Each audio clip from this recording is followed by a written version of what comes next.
전 세계의 미스터리한 사건 사고 소개하는 신지우입니다.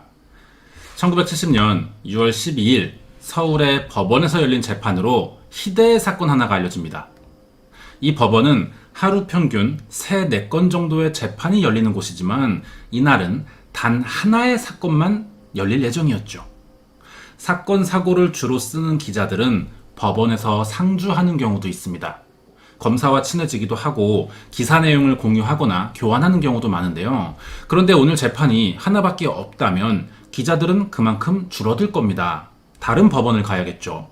하지만 이날 재판은 어느 때보다 기자들이 많았어요. 아주 유명한 사건이었습니다. 각종 신문사와 방송국 사람들로 발 디딜 틈이 없었다고 하는데요. 재판 개정이 다가오자 사건을 맡은 검사와 법조계 사람들 그리고 담당 판사가 모두 자리에 착석합니다. 이들 사이에 유독 관심이 집중된 남성 한 명이 있었죠. 피고석에 앉아있는 30대의 남성이었습니다. 이 사람은 노란색 수의복을 입고 양쪽 겨드랑이에 목발을 짚은 채 굳은 얼굴로 서 있었습니다. 긴장한 표정이었지만 눈에 초점이 없어 보였어요. 재판은 상당히 빠르게 진행됐습니다. 이 재판은 검사의 압도적인 주장에 따라 피의자 남성이 사건을 일으킨 범인일 수밖에 없는 범행 정황과 증거, 범행 동기까지 자세히 제시됐어요. 당시 사건과 관련된 많은 증거와 정황들이 있었고 그중 피의자가 자신의 범행을 자백한 기록은 사형 판결을 결정짓는 가장 중요한 단서가 되는데요. 피의자로 재판을 받은 남성은 자신의 변호 의지를 전혀 보이지 않았고 재판이 끝날 때까지 아무 말도 하지 않았습니다. 자신의 범행을 인정하는 사람처럼 보였죠. 하지만 목발을 쥐고 있던 양 손이 심하게 떨리고 있었다고 합니다. 당시에 이 사실을 알아챈 사람은 아무도 없었어요. 이날 열린 재판은 1970년 3월 17일 서울 마포구 합정동에서 벌어진 26살의 여성 정인숙 씨 살인 사건에 관한 재판이었습니다. 그리고 이 사람이 범인으로 체포돼 피의자로 재판을 받는 34살의 남성 정종욱이죠. 사망한 정인숙과 피의자인 이 정종욱은 친남매 사이였습니다. 그러니까 자신의 여동생을 살해했다는 혐의로 재판에서 사형을 선고받게 된 거예요. 어떤 일이 있었던 걸까요? 왜 자신의 여동생을 살해하게 된 것인지 이 다음 내용이 궁금하시면 구독과 좋아요 부탁드립니다. 정인숙 살인사건은 이렇게 시작됩니다. 1970년 3월 17일 밤 11시가 지난 시각 서울시 마포구 합정동에서 택시를 운행하는 김 씨는 퇴근 시간이 오자 집을 향해 운전하려 하고 있었습니다. 당시는 밤 12시 이후 통행을 금지하는 야간 통행 금지령이 시행되던 때라 그 전에 집에 들어가야만 했어요. 안 그러면 벌금을 물거든요. 서둘렀습니다. 그렇게 한강변 언덕에 있는 절두산 인근 도로를 지나고 있던 중 갓길에서 자신의 차 불빛에 반사되는 뭔가를 보게 된 거예요. 놀란 김 씨는 급브레이크를 밟아 차를 세웠죠. 통행 금지 시간이 다가왔지만 도저히 그냥 지나칠 수 없는 광경이었습니다. 이 수상한 물체로 다가갔어요. 차 불빛에 보였던 물체는 허벅지에 많은 피를 흘리고 있는 남성이었습니다. 김 씨의 차가 다가온 것을 보고 손을 흔들고 있던 거예요. 이 남성이 바로 정종욱입니다. 문제는 여기서 끝나지 않는데요. 정종욱의 차가 발견된 곳과 가까운 강변로에 평소 정종욱이 몰던 검은색 승용차 한 대가 발견됩니다. 차만 있는 게 아니에요. 뒷좌석에 여성 시신 한 구가 같이 발견된 거죠. 이 사망한 여성이 차의 주인인 정종욱의 여동생 26살의 정인숙 씨였습니다. 사건 조사를 시작한 경찰은 정인숙의 사망 원인과 정종욱의 허벅지 부상이 모두 총에 의한 상처였기 때문에 처음엔 금품을 노린 강도 사건이라고 생각했어요. 수사가 빠르게 진행됐습니다. 발생 일주일 만에 검찰의 공식 수사 결과 발표가 있었는데요. 발표 내용은 경찰의 초기 수사 내용과 완전히 달랐습니다. 정인숙의 살해 용의자는 넷째 오빠이자 사망 당시 그 자리에 같이 있던 정종욱으로 밝혀진 거죠. 예상 밖의 일이 일어난 겁니다. 그럼 왜 정종욱이 범인이라는 건지 들어봐야겠죠. 검찰이 밝힌 범행 동기는 평소 정종욱이 여동생인 정인숙의 운전기사를 하며 동생의 문란한 사생활을 알게 됐고 그러지 말라며 지적을 했지만 정인숙이 오히려 심한 폭언을 해 화가 나서 저지른 사건이었다는 거예요. 이 사건은 가문의 명예를 지키기 위한 오빠가 여동생을 총으로 쏴 암살한 것이며 정종욱도 총에 맞았지만 동생에 비해 상처가 가벼운데 이 이유는 자신의 범죄 사실을 감추기 위해 교통사고와 강도를 당한 것처럼 보이기 위해 일부러 자신의 허벅지에 총을 쏴 위장했기 때문이라고 밝혔습니다. 범인으로 지목된 정종욱은 신촌 세브란스 병원에서 치료받고 퇴원과 동시에 구속됐어요. 그리고 정윤숙 사망 사건의 1심 재판이 열리는 1970년 6월 12일 정종욱은 여동생을 살해한 피의자로 사형 판결을 받았고 2심에서 최종 무기징역을 선고받아 교도소에 들어갑니다. 정인숙 사망 사건의 내막은 이렇게 밝혀지면서 끝이 났어요. 우리나라 대부분의 기자들에게 관심을 받았던 사건이고요. 많은 보도가 이어지면서 그 당시 우리나라 사람의 대부분은 이 사건을 알고 있을 정도였습니다. 그래도 당사자가 아닌 사람들에겐 매일 보도되는 하나의 사건일 뿐이고 다들 금방 잊어버리죠. 하지만 사건이 발생한 지 19년이 지난 1989년 잊혀졌던 이 사건은 다시 한번 사람들의 관심을 받게 됩니다. 무기징역으로 수감 생활을 시작했던 정종욱 씨가 가석방된 거예요. 중요한 점은 가석방 됐다는 사실이 아니라 출소한 날부터 자신이 억울하다는 말을 계속 꺼내는 동시에 정인숙 사망 사건과 관련된 진실을 밝히겠다는 겁니다. 자신은 이 사건의 범인이 아니라는 걸까요? 1945년 2월 13일 대구에서 태어난 정인숙의 원래 이름은 정금지라고 합니다. 6남매 중 5째예요. 막내 여동생 이름이 옥지인데 딸이 귀한 집이었다고 합니다. 그래서 아빠가 금지 옥엽으로 키우겠다는 뜻에서 금지 옥지라고 지었던 거죠. 하지만 막내 동생이 1살 때 사망해요. 그래서 5남매 중 막내 딸로 자라게 됐습니다. 위로 오빠만 넷인데 다들 나이 차이도 많이 났어요. 집안 상황을 보면 엄청 귀하게 자란 딸이라는 걸 알 수 있죠. 1964년에 대학 진학으로 서울에 이사를 옵니다. 그런데 원하던 대학에는 떨어졌고 할 수 없이 성적에 맞춰 진학을 했어요. 어쩔 수 없는 선택으로 전혀 원하지 않던 곳을 가게 된 건데요. 학업에 관심이 당연히 떨어질 수밖에 없었고 결석이 잦아지다가 결국 1년 만에 그만둡니다. 이때 정금지에게 새로운 목표가 생기는데 평소 얼굴이 예쁘다는 이야기를 많이 듣고 자랐거든요. 그래서인지 영화배우가 되고 싶어 했습니다. 정인숙이라는 이름은 이렇게 영화배우를 시작하면서 사용한 활동명인 것으로 보여요. 하지만 이것도 잘 되지 않았습니다. 2-3편의 영화에 단역으로 출연한 게 전부였는데 사실 영화배우도 가족의 반대가 심해서 억지로 시작한 일이었습니다.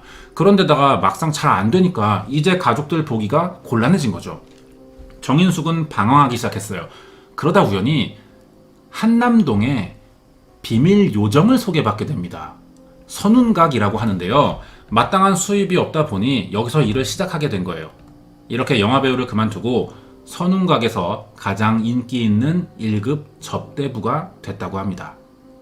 선운각은 그 당시 고위층 인사들만 찾는 최고급 요정이었고 한일 회담이 오갔던 장소로도 유명해요. 이곳에서 정인숙의 인기는 정말 하늘을 찌를 정도였다고 합니다. 전해지는 말에 의하면 당시 청와대 모임에 불려가는 여배우와 가수를 포함한 접대부 중 정인숙의 미모가 1위였다는 기록이 남겨져 있을 정도예요. 그러다 보니 힘있고 돈 많은 사람들만 정인숙을 찾을 수 있었죠. 주로 이 사람들이 정치인입니다. 정인숙은 이렇게 접대 일을 하면서 정치인들과 친분을 쌓았고 그중 몇 명은 비밀리에 사적인 만남이 가능할 정도의 관계로 발전했다고 전해지는데요. 정인숙의 이런 생활은 그때나 지금의 보통 20대 여성들과 비교해봐도 분명히 다른 환경이었고 생활 수준도 차원이 달랐습니다. 많은 돈을 벌 수밖에 없어요. 젊은 나이에 큰 돈을 쉽게 모으다 보니까 씀씀이도 커지는 거죠. 한 번 쇼핑을 나오면 고급 백화점의 물건들을 거의 쓸어가다시피 해갔다고 합니다. 거기에 야간 통행 금지령이 시행되던 때인데도 밤에 자유롭게 이동이 가능한 통행증을 갖고 있었어요. 일반인이 해외여행은 상상도 못할 때였습니다. 하지만 이런 고민을 할 필요도 없는 사람이었어요. 그 당시는 여권이 여행 횟수가 제한돼 있었거든요. 나갔다 오면은 여권을 반납해야 돼요. 그리고 여행 때마다 다시 재갱신을 해야 되는데 정인숙은 이런 제한 없이 해외에 갈 수 있는 여권도 있었습니다. 이것을 회수 여권이라고 부르거든요. 당시 야간 통행증이나 회수 여권은 고위층 관계자 중에 일부만 가질 수 있었어요. 이것을 20대 여성이 갖고 있다는 것은 굉장히 드문 경우인 거죠. 이렇게 일본과 미국에서도 생활한 적이 있을 정도로 돈이 많았고 생활 수준이 높아졌어요. 재력과 미모에 나름의 권력도 빌려올 수 있는 위치였지만 이번 사건으로 결국 사망한 겁니다. 1970년 3월 17일 이날 운전을 해주던 오빠 정종욱과 함께 8시 반쯤에 남산 근처에 있는 타운호텔로 나갔습니다. 여기서 혼자 술을 마시다가 9시에 다시 나왔다 그래요. 그리고 발견된 곳이 바로 강변 3로에 주차된 검은색 승용차 안이었습니다. 정인숙은 머리와 가슴에 2발의 총을 맞아 현장에서 사망했어요. 정인숙과 함께 차를 탔던 넷째 오빠죠. 정종욱은 허벅지에 총상을 입은 채 지나가던 택시기사의 도움을 받아 병원으로 이송되면서 이 사건이 알려지게 된 겁니다. 경찰 수사가 시작됐죠. 그리고 사건 발생 일주일 만에 정인숙 피살 사건의 유력 용의자로 정종욱을 체포하게 된 거예요. 그러면 정종욱을 범인으로 지목한 이유가 대체 뭘까요?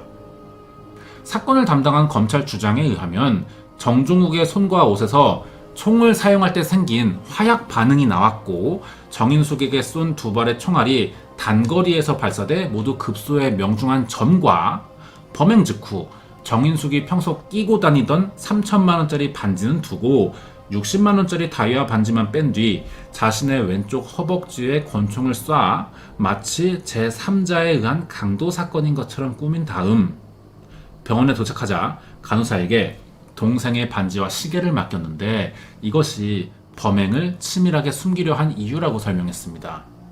여기에 한 가지가 더 있었는데요. 바로 정종욱의 자백이라는 거죠. 정종욱은 평소 자신이 동생에게 무시를 당해왔고 문란한 사생활로 가문이 수치를 당한 것 같았다면서 자신의 범행 동기를 스스로 말했다는 겁니다. 결국 정인숙 피살 사건은 여동생에게 열등감을 느낀 오빠가 벌인 친족 살인 사건으로 빠르게 마무리됐고요. 1심에서 사형과 2심에서 무기징역을 선고받게 된 것이죠.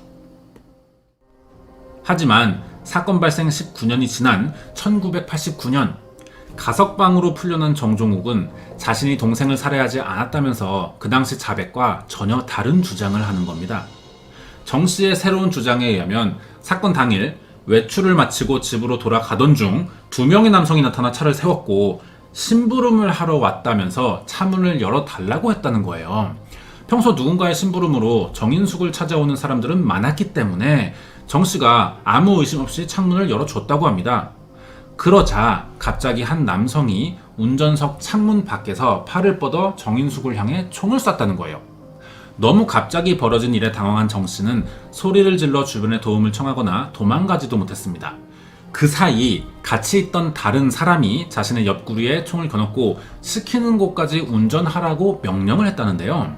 하는 수 없이 정 씨가 이 괴한들과 이미 사망한 여동생을 태운 채 시키는 곳까지 운전을 해갈 수밖에 없었습니다. 어느 숲속까지 차가 들어서자 이들이 차를 세우라고 했대요. 그리고 정종욱의 옆구리에 총을 한 발 쏘고 도망쳤다고 합니다. 다행히 겨눴던 총구가 미끄러지는 바람에 허벅지에 박히게 된 거죠, 총알이. 여기까지가 정종욱의 주장입니다. 그런데 정 씨는 이 사건이 자신의 범행이었다는 자백으로 사형 선고를 받았으면서 왜 20년 가까이 지나서야 다시 진실을 밝히겠다고 하는 걸까요? 먼저 이런 생각을 해볼 수 있어요. 만약 정인숙 사망 사건이 지금 발생했다면 아마 파장이 엄청났을 겁니다. 1970년대엔 더 충격적이었겠죠. 실제로도 그랬고요. 하지만 사건 발생 당시 분위기와 다르게 사건 처리가 너무 빠르고 쉽게 마무리됐다는 겁니다. 그러다 보니 여기에 관련된 여러 의혹이 있어요. 아직도 가장 먼저 이야기되는 것이 바로 정부의 압력 때문이라는 겁니다. 정인숙의 사망 사건을 묻기 위해 정부가 나섰다는 점은 쉽게 납득하기 힘들지만 이 인물 관계들을 파악하고 나면 이런 의혹이 충분히 생길만 해요. 당시 정인숙이 미혼이었습니다. 그런데 3살짜리 아들을 키우고 있었어요. 문제는 여기서부터 시작되는 것 같습니다. 아이의 아버지일 것으로 추정되는 인물들이 모두 당시 최고의 권력을 누리던 사람들이었다는 거죠. 정인숙은 생전에 아이의 아버지가 누구라고 정확히 밝힌 적은 없습니다. 하지만 자신의 말 한마디면 안 되는 일이 없다거나 서교동의 집도 아이 아빠가 사준 것이라는 마치 아이의 아빠가 엄청난 권력이 있는 사람인 것처럼 은연중에 드러내고 있었다는 거예요. 여기서 사건 직후 정인숙의 집에서 발견된 박정희 전 대통령과 정일권 국무총리, 김영욱 중앙정보부장, 박종규 경호실장 등 장차관급 인물들과 5대 재벌그룹의 회장 등 주요 인물 27명의 이름과 연락처가 적혀있는 수첩에 미화 2,000달러, 엔화 180만의 현금도 발견된 겁니다. 정인숙과 정재계 인물들과의 관계가 심상치 않았다는 것을 알 수 있는 부분이죠. 이상한 건 이런 정황이 밝혀진 순간부터 경찰의 사건 조사가 소극적으로 바뀌었고요. 해결 의지도 잘 보이지 않았다는 겁니다. 언론도 처음엔 사회 지도층의 부도덕성을 지적하면서 정인숙 사망 사건은 희대의 정치 스캔들이라고 크게 보도를 했지만 이것도 오래가지 않았다는 거예요. 그러다 보니 권력자가 이 사건을 서둘러 덮기를 원한다는 지시 때문에 이 계획으로 정종욱이 희생됐다는 것이죠. 지금 사건을 이렇게 보는 사람들이 거의 대부분입니다. 그러면 다른 방향에서도 한번 생각해 봐야 돼요. 교차 검증이죠. 정종욱은 정말 이 사건의 범인이 아니냐는 겁니다. 사실 경찰 조사 내용을 보면 누구나 허술했다고 생각하기는 충분하거든요.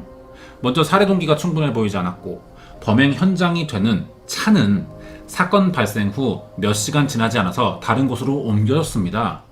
현장이 누군가의 지시로 정리된 것이고 범행 도구인 권총은 발견되지도 않았어요. 거기에 검찰이 움직일 수 없는 증거라면서 밝힌 정종욱의 손과 옷에 묻은 화약은 직접 총을 쏘지 않은 상황에서도 충분히 검출될 수 있거든요. 가루가 날려서 묻을 수 있으니까요. 따라서 재판에서 인정될 수 없는 정황 증거들이 되는 겁니다. 그러면 사실상 검찰이 내세운 증거 자료는 정종욱 씨의 자백밖에 없는 셈이에요. 정 씨는 당시 재판에서 한 자백에 대해 동생과 관계가 있던 높으신 분이 뒤를 봐주겠다면서 아버지를 설득해 왔고 자신은 아버지의 설득으로 거짓 자백을 한 것이라면서 뒤늦게 결백을 주장한다는 거죠. 이 주장대로라면 큰 권력을 가진 누군가가 정인숙의 살해를 지시했고 오빠인 정종욱과 거래를 해서 범행을 뒤집어 씌웠다는 말이 되는데요. 출소 후 사실을 밝히겠다고 나선 것을 보면 그 당시 거래는 제대로 이루어지지 않았을 가능성도 있어 보입니다. 정 씨는 억울해서가 아니면 어떻게 20년간 수감 생활까지 하고 나온 마당에 왜 이제서야 쏘지 않았다는 말을 꺼내고 있겠느냐. 마지막으로 재심 청구를 통해 명예회복을 하고 싶다면서 자신의 입장을 밝혔습니다. 이 주장대로 2000년에 TV에서 다큐멘터리가 제작됐고요. 2010년에는 그것이 알고 싶다에서 정인숙 피살 미스터리에 대한 내용이 방송되기도 했어요.